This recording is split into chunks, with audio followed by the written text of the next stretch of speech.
특검 얘기를 좀 해보면 이제 어쨌든 7월 5일 날 오전 9시 출석 통지를 했는데 그러면은 10시에 나가면 안 되겠냐 또 했어요. 네. 7월 5일에는 나오겠죠 그러면? 일단은 뭐 7월 5일엔 당연히 나올 거고 기본적으로 윤석열과 조은석의 기싸움이 너무 재밌습니다. 그러니까 네. 제가 연수원 기수가 깡패라고 얘기했죠.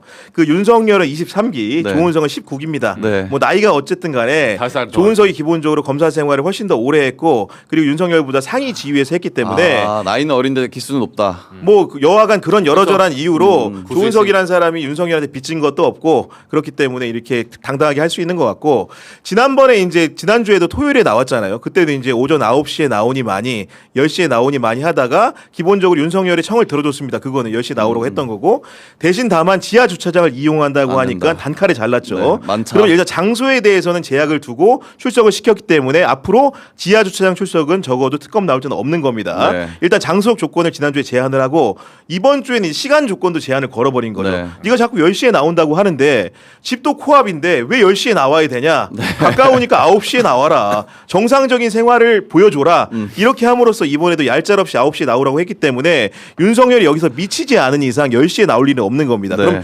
결국은 두 번의 수싸움에서 장소적인 논거, 시간적인 논거를 다 기본적으로 조은석이 윤석열한테 빼앗아서 이긴 거거든요. 그렇기 때문에 수사 페이스 자체가 특검 수사의 페이스대로 피의자 윤석열이 이끌릴 수밖에 없는 환경을 만들었고 이번 조사 같은 경우에는 훨씬 더 치열한 조사들이 많지 않겠습니까? 지난번 1회 조사에서 윤석열이 당황한 모습이 역력했다는 게 정설이고 그러면서 15시간 조사를 받았다고 하는데 실제로 신문 시간은 5시간밖에 안 된다는 거잖아요.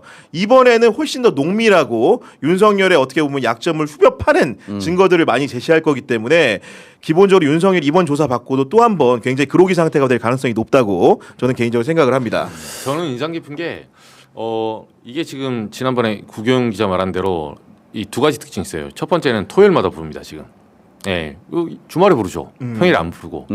그리고 조은석 특검에 제가 여기 이제 슈 편의점 와서 이번 주에 예, 경향 TV를 못 가서 제가 못했는데 수사 감각이란 책이 있어요. 수사 감각. 예, 법무연수원 교재입니다. 아, 2019년에. 예.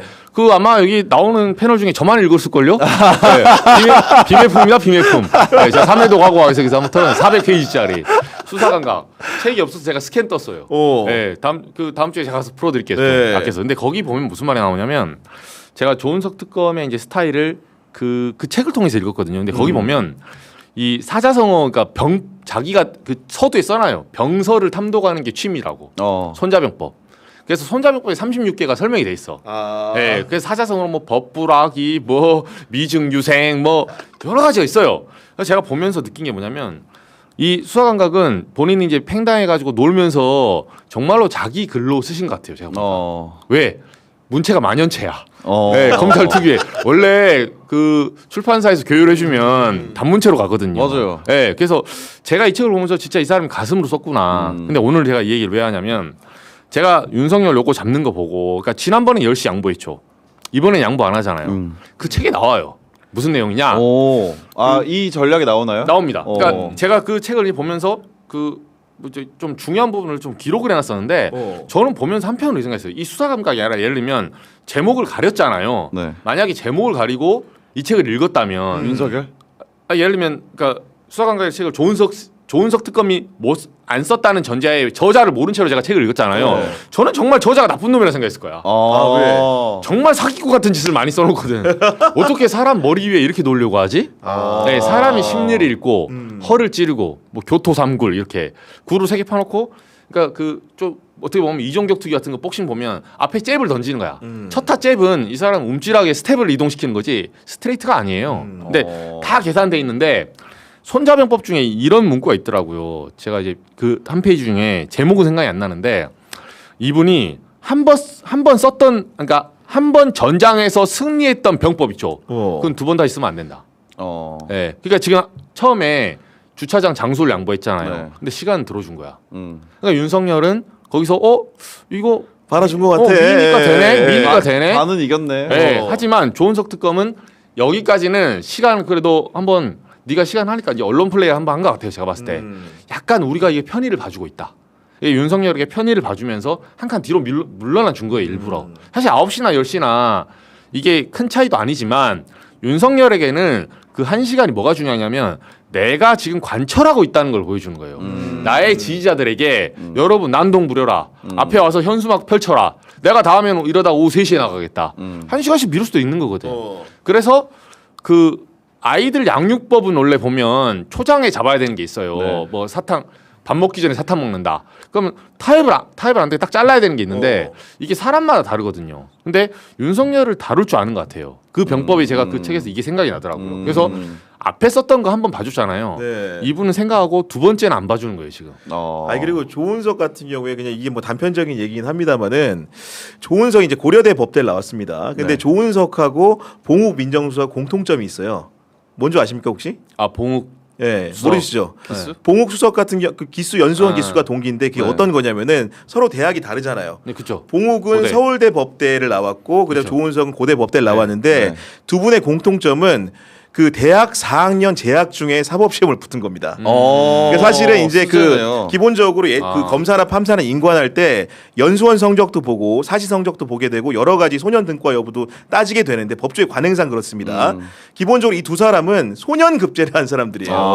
소년 등과. 그리고 이제 검찰에서도 어떻게 보면 같은 연수원 19기로서 소년 등과한 사람끼리 경쟁 관계였고 실제로 여기에 한 인물이 더 있는데 박근혜 정부 때 민정수석이었던 우병우 수석도 야. 연수원 19기고 서울대 법대 4학년 때 급제한 사람이에요. 맞아요. 그리고 이 연수원 19기 중에서 4학년 때 붙은 사람이 이들만 있는 게 아니고 대체로 판사 직군에 더 많아요. 그쵸. 예를 들어서 김소영 전 대법관 같은 분. 네. 이런 분이 대표적으로 연수원 19기에 서울대법대 4학년 때 붙은 분인데 아까 이제 머리 좋은 척도가 여러 가지지만 뭐 시험을 잘 본다고 평가할 수도 있지만 조은석 그 특검 역시 어렸을 때부터 수재였고 이런 부분에 굉장히 도 같은 사람이다. 아까 책에 대한 언급을 했지만은 그리고 하나 더 말하면 이게 브리핑을 좀 잘하는 것 같잖아요. 느낌에 특검에서 이제 맞아요. 특검보가 박재영 맞아요. 특검보가 예. 그게 왜 그러냐? 조은석이 대검 대변인 출신이에요. 아. 제가 대검 대변인 할 때 출입을 해서 잘 압니다. 조은석이 어떤 사람인지를. 같이 호랑이. 밥도 먹고 예, 술도 먹고 다 술도 해봤을 먹고 거 아니에요. 예.